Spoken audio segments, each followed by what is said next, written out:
And viewers, now getting into our show for this morning, we are starting off with some conversations about the carnival, just of the synopsis and so on. So we will be chatting with Mr. Dexter Sandy, who's the interim president of the Tobago Carnival Association. Good morning and welcome to you, Mr. Sandy.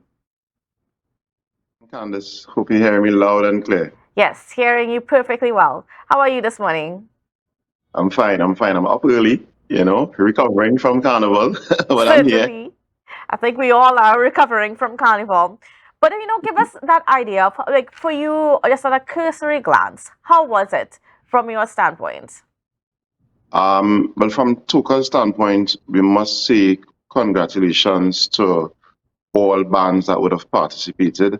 The feedback so far is that the carnival has been a success on many levels. We have seen increased participation across all bands, registration for all aspects of the carnival in terms of Juve, the night mass, period of the bands. Um, the feedback from the masqueraders is that they thoroughly enjoyed their road experience, no matter which band they were in. We got some feedback in terms of some concerns that we could tweak the road experience just for some of the smaller bands. But it's something as TOCA, that's our responsibility. Bring everyone in together.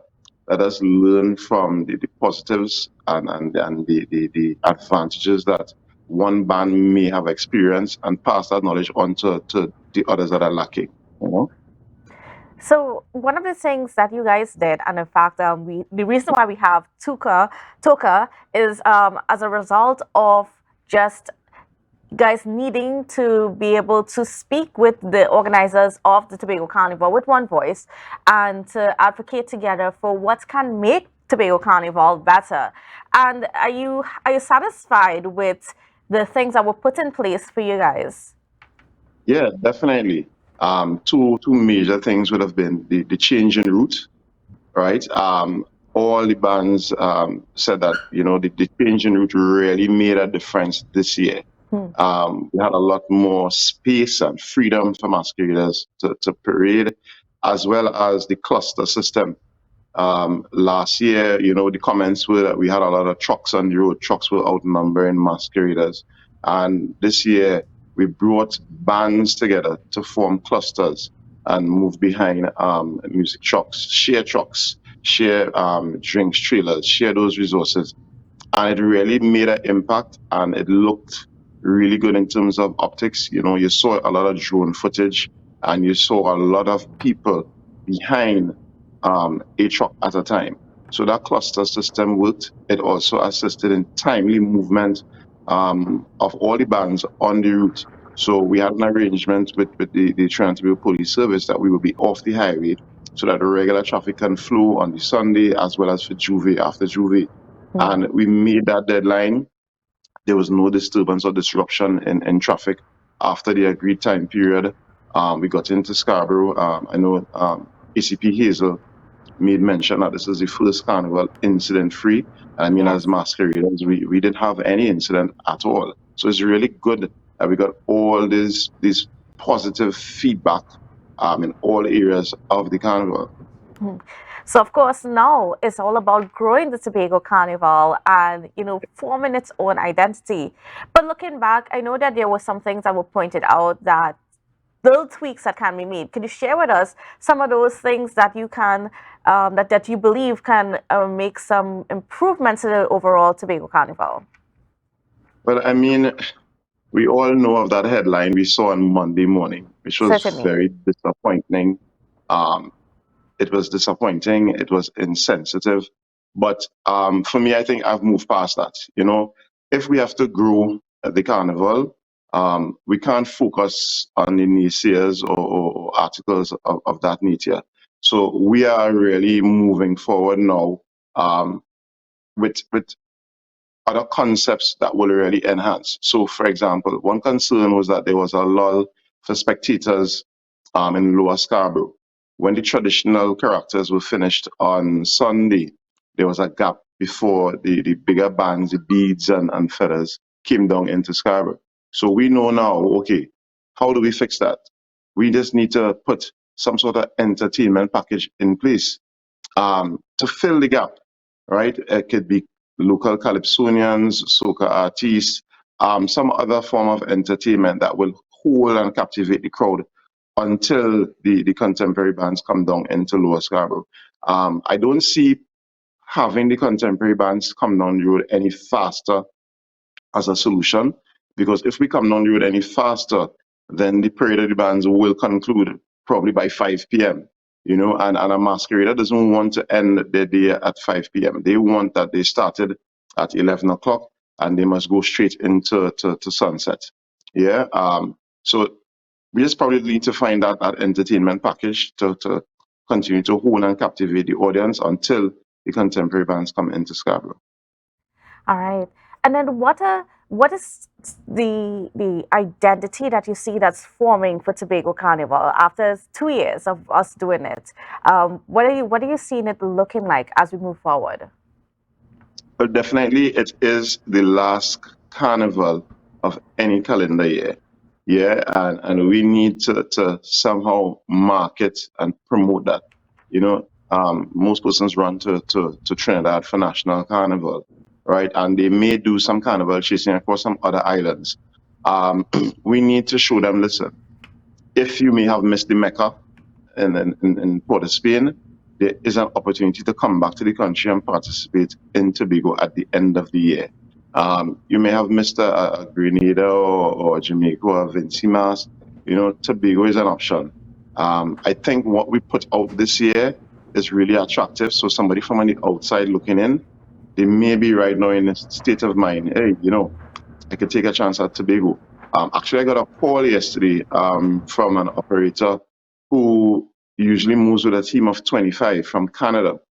And he said, we come into Tobago next year, because they saw the product from my band, Iconic Mass, and they were really impressed. So the fact that they would have reached out and said, listen, we want to put things in place is a signal. I'm pretty certain other bands would have experienced things of that nature. Persons would start reaching out. They want to have some sort of collaboration from international markets to us, the local bands.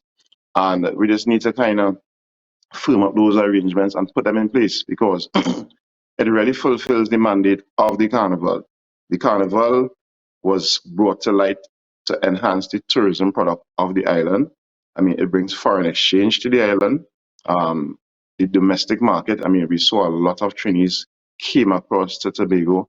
The car rentals were fully subscribed. The hoteliers and more so the guest houses and the villas were fully subscribed. And I mean, I know this morning the Chamber of Commerce, they're going to have a press conference. So you're going to get some live data from them across all business entities. But really and truly, the carnival would have fulfilled its mandate. And I think we just need to tweak some areas to continue to enhance it and keep it safe. And Tobago Carnival be one to be reckoned with across the world. Certainly. And then we spoke with the Secretary of Tourism yesterday, and she said that it seems as though Tobago Carnival has also found its home in Scarborough. Do you support that viewpoint? So Scarborough for October, let's start with Juve. Okay. The number of people that came to the streets for Juve to participate won in bands. I did an interview earlier last week, and I stated a figure of 8,000. And, at the end of yesterday, I think the Toronto Police Service, they said 10,000 would have participated in the Juve, right, in terms of masqueraders. Then we had a lot of spectators. And Scarborough, of its nature, allowed for persons to come in, park, walk to the vantage viewpoints, participate, and at the end, they were able to filter out and head back to their various homes. The number of persons that came out there, I'm not certain that the other area would have been able to facilitate, given that this year was an increase over last year, and we saw what happened last year down there. Yeah, so Scarborough really facilitated the number of persons that came out for Juve. Night Mass was on a smaller scale, so that was fine. And then for Parade of the Bands, the Parade of the Bands, we had a lot of different options for rest stops. So bands were able to comfortably come off the main road, relax, rehydrate, and returned to the road quickly within an hour and 15 minutes. And Scarborough left multiple options for us to accomplish that, right? It had a lot of viewpoints along the entire waterfront, go straight up to as high as TN Tech on Wilson Road. We had spectators lining the streets. So for October, I must say, Scarborough has proven to be an ideal option as a venue in terms of layout, logistics, and I think we could only continue to improve with Scarborough. All right. And then, just looking ahead, are we seeing that we're going to have more people coming for next year's edition and the year after that? Definitely, definitely. 2023 has really set us up for, I would say, possibly a 25 to 30% increase for next year. There are a lot of persons interested in now coming to Tobago, not only just to play mass, but I mean, I've gotten a couple calls from promoters who want to come to Tobago to see where they can fit in the landscape to host events. I mean, we just had to be a little careful with that because in the first year we saw a lot of events that were tabled, and a lot of them weren't successful. This year we had a reduction, and I'm certain that with the reduction, the events there was a lot more success per event. Yeah. So we don't want to flood the market once again, but I mean that's something for the Promoters Association to speak to. But I know a lot more interest has been shown in Tobago for the carnival, so I could only anticipate that 2024 will be bigger. All right, great. And then just before you go, I don't know, what is your opinions on just the relationship that you all have now with the organizers of Tobago Carnival and the THA going forward? So, TOCA, from our approach in July with the Tobago Festivals Commission, it has been a cordial one. I must say, Dr. Thomas and Councillor Boris, they have listened to us because we came with one voice, and we came with solutions and recommendations as to how we should approach the carnival. And I think that really went a long way in comparison to, as they said, other interactions in the past. So they really listened to us and they took the recommendations for the main areas that we had concerns with, and we really saw it manifest on the road. So I expect that going forward, we would continue. I mean, on Sunday night, Dr. Charleston Thomas, he saw me on the streets and he said, hey, within the next 2 weeks, we need to have a chat because there are some conversations that need to begin.